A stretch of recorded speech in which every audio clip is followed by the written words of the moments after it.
லட்சோப லட்சம் தொண்டர்கள் நாடெங்கும் இருக்கிறார்கள். நான் இந்த இயக்கத்தை அழிப்போம், ஒழிப்போம், அறிவாலயத்தை தகர்ப்போம் என்று சொல்லுகிற பைத்தியக்காரர்களுக்கு சொல்வேன், உயிர்களை கொடுத்து இந்த இயக்கம் காப்பாற்றப்பட்டது. ரத்தத்தால், கண்ணீரால், வியர்வையால் கொடுக்கப்பட்ட உயிர்களால் வார்ப்பிக்கப்பட்டது திராவிட முன்னேற்ற கழகம். அடுத்த அவர்களை போன்றவர் நேற்று என்னை கொஞ்ச நேரம் திட்டினார்.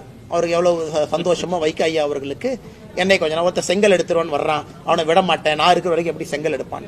அரசியல்ல சில தலைவர்கள் ஏன் ரிட்டையர் ஆகணும் அப்படிங்கிற உதாரணம் ஐயா வைகோ அவர். அந்தந்த வயசு வரும்போது ரிட்டையர் ஆகலைன்னா அந்த பிரச்சனை வரும். மேடைக்கு போய் என்னை மாதிரி சின்ன பையனை எல்லாம் பிடிச்சி திட்டுறது, முதலமைச்சர் அவர்களுக்கு புகழ் பாடுவதற்காக அந்த மேடையை பயன்படுத்துறது, இது மட்டும்தான் இருந்ததோ தவிர ஆக்கப்பூர்வமாக இந்த பிறந்தநாள் விழால ஒரு தலைவர் ஒரு கருத்து சொன்னாங்க அப்படின்னு நான் பார்க்கலீங்கண்ணா. அப்படித்தான் அண்ணனுடைய கேள்விக்கான பதில் அதானுங்கண்ணா. அதாவது ஆக்கப்பூர்வமா இல்லாம இன்னும் 2021 எலெக்ஷனை பத்தியே நோன்றாருன்னா அவர் 4 ஆண்டு காலமாக எந்த வேலையும் செய்யலின்னு தான் அர்த்தம்.